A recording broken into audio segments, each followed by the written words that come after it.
You can't be a great kids martial arts instructor if you don't have a wonderful relationship with their parents. The parent is actually the one who decided to sign them up. They drive them over to the program.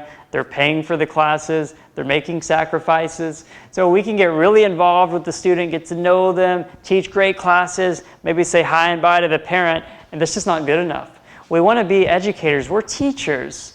Okay? Imagine if your child went to a public school and they had that type of relationship, or you had that relationship with the teacher. You didn't really know them at all. They just went to school and they came back home.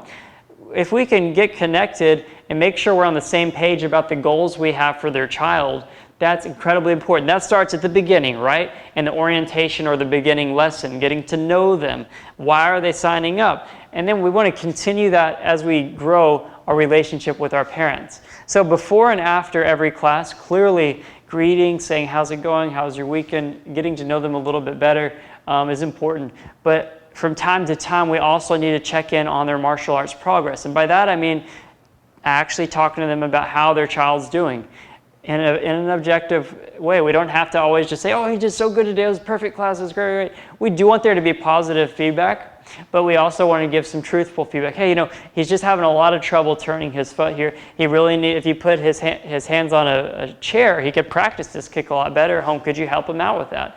You know, practically talking about some of the challenges their child's having.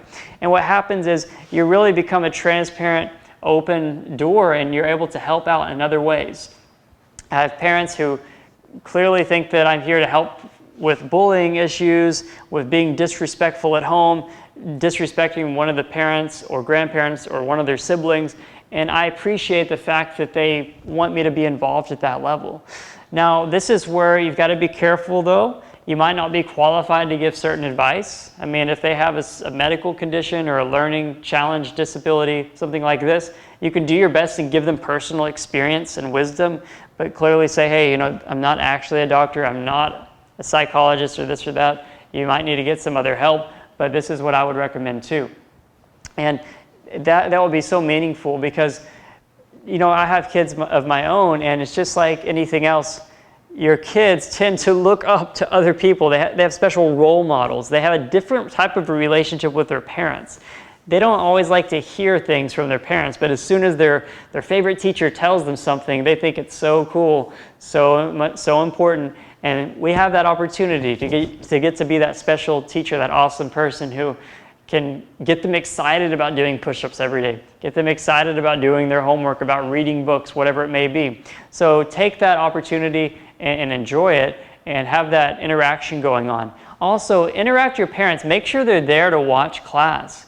It's really, really suggested that your parents are watching every class, that they're able to see it all the way through, that there's a place they can sit that's comfortable and enjoyable. If you have gross, dirty-looking, tacky chairs, they don't want to sit in them. They make it inviting enough to where they want to come. They're going to watch class. They're going to be a part of it. They're not going to be on their phones their whole time.